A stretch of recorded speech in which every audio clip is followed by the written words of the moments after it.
Malayalam Bigg Boss season 7 live updation നോക്കാം.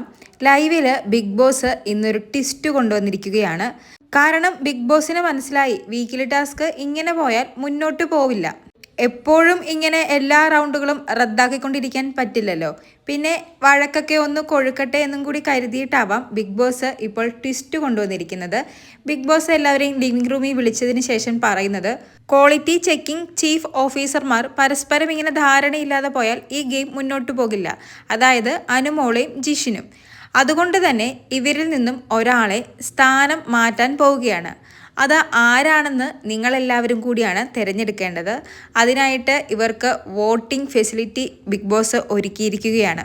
ഓരോരുത്തർക്കും ഓരോ ഷീറ്റ് പേപ്പർ കൊടുക്കുന്നു. അതിൽ ആരെയാണോ സ്ഥാനം മാറ്റണമെന്ന് ആഗ്രഹിക്കുന്നത് ആ വ്യക്തിയുടെ പേരെഴുതുക. ഇതിൽ ഏറ്റവും കൂടുതൽ വോട്ട് ലഭിക്കുന്ന വ്യക്തിക്കായിരിക്കും സ്ഥാനം നഷ്ടപ്പെടുന്നത്. ക്വാളിറ്റി ചെക്കിംഗ് ഓഫീസർമാരായ ജിഷിനും അനുമോൾക്കും വോട്ട് ചെയ്യാൻ സാധിക്കില്ലായിരുന്നു. ബാക്കി 13 പേരിൽ നിന്നും 7 വോട്ടുകൾ ലഭിച്ച് ജിഷിനാണ് സ്ഥാനം നഷ്ടപ്പെട്ടത്. പിന്നീട് പുതിയ ക്വാളിറ്റി ചെക്കിംഗ് ഓഫീസറെ തിരഞ്ഞെടുക്കലായിരുന്നു.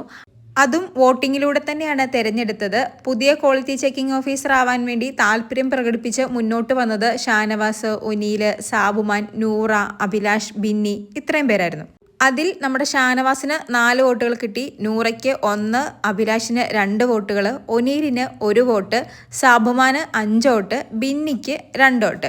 അങ്ങനെ എന്തായാലും കൂടുതൽ വോട്ടുകൾ ലഭിച്ച് നമ്മുടെ സാബുമാനാണ് പുതിയ ക്വാളിറ്റി ചെക്കിംഗ് ചീഫ് ഓഫീസറായിട്ട് തിരഞ്ഞെടുക്കപ്പെട്ടത്. സത്യം പറഞ്ഞാൽ പലരും പല പ്ലാനിങ്ങുകളിലായിരുന്നു. ഇന്നലെ രാത്രിയിലൊക്കെ ഇന്ന് എങ്ങനെയാവണം അല്ലെങ്കിൽ എന്ത് ചെയ്യണമെന്നൊക്കെ ഒരു വ്യക്തമായ പദ്ധതി പലരുടെയും മനസ്സിലുണ്ടായിരുന്നു.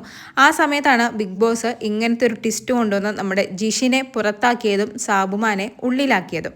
കണ്ടസ്റ്റൻസ് ആരും മൈൻഡ് ഗെയിം കളിക്കുന്നില്ലെങ്കിലും ബിഗ് ബോസ് ഇവരെ വെച്ച് നല്ല രീതിയിൽ തന്നെ മൈൻഡ് ഗെയിം കളിക്കുന്നുണ്ട്. കൂടുതൽ ലൈവ് അപ്ഡേറ്റുകളുമായി വീണ്ടും വരാം.